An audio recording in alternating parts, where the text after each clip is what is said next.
Mais d'abord, au Moyen-Orient, malgré le cessez-le-feu, la guerre provoque une véritable crise humanitaire, tant au Liban qu'en Iran, alors que des millions de civils doivent fuir les bombardements. On en parle tout de suite avec le directeur de l'Observatoire canadien sur les crises et l'action humanitaire. François Audet, bonsoir.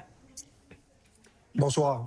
Commençons par le Liban, où plus d'1 million de personnes sont déplacées, hôpitaux fermés, accès restreint à l'eau. Dans ces circonstances-là, M. Audet, est-ce que c'est possible d'acheminer de l'aide humanitaire? Non, la population actuellement est sous les bombes. Les organisations humanitaires et la chaîne de logistique d'aide humanitaire traditionnelle ne s'aventurent pas sous les bombes. Les organisations professionnelles vont pas mettre leur personnel en danger.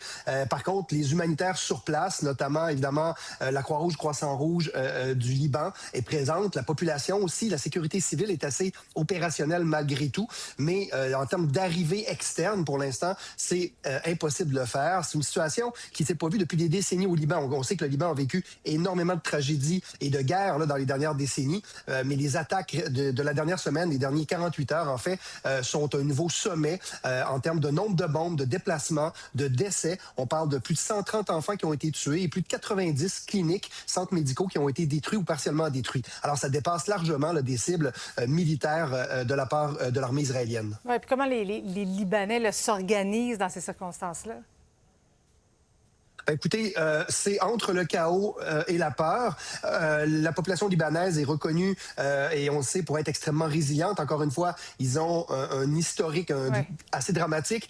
Donc, conflit, il y a une énorme explosion aussi dans le cœur de la ville il y a quelques années. Un problème de gouvernance. Le Hezbollah a encore une influence extrêmement importante aussi. Donc, c'est sûr que ça crée beaucoup de problèmes de cohésion sociale. Ouais. Cela étant, une population résiliente, mais dans un drame épouvantable. Ouais. Il faut absolument souhaiter que l'armée israélienne, ou en fait qu'Israël, accepte que le Liban soit à l'intérieur du fameux cessez-le-feu qui a été négocié pour le moment, même si c'est encore assez fragile, entre les États-Unis et l'Iran. Oui, population qui était déjà tellement vulnérable. Si on va en Iran maintenant, comment ça se passe, l'aide humanitaire là-bas? Écoutez, l'Iran, bon, est un pays beaucoup plus vaste, une géographie complètement différente. Un accès principal pour l'approvisionnement, entre autres en aide alimentaire au niveau de l'agriculture, vient du fameux canal d'Ormuz. Et ce même canal, donc, pour l'instant, est fermé, comme on sait. Il y a très peu de passages. Donc, les chaînes d'approvisionnement extérieures sont pratiquement fermées depuis quand même déjà plusieurs semaines, malheureusement. C'est un vaste pays. Il y a beaucoup de déplacements internes, contrairement au Liban, où qui est densément peuplé, petite zone.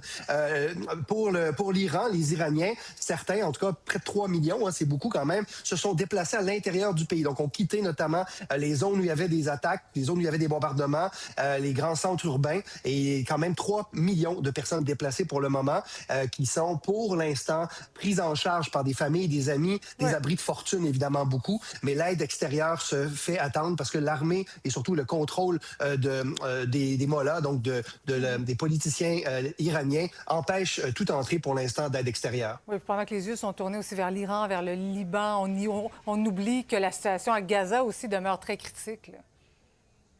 Écoutez, c'est le premier drame les 3 dernières années. Plus de 70 000 morts. Un projet de reconstruction complètement chaotique et farfelu de la part du président américain. On se souviendra de ce fameux comité pour la paix qui n'a pas du tout donné fruit.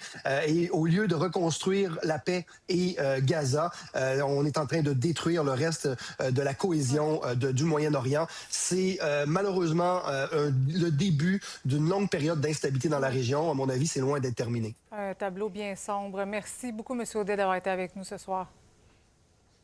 Ça me fait plaisir. Au revoir.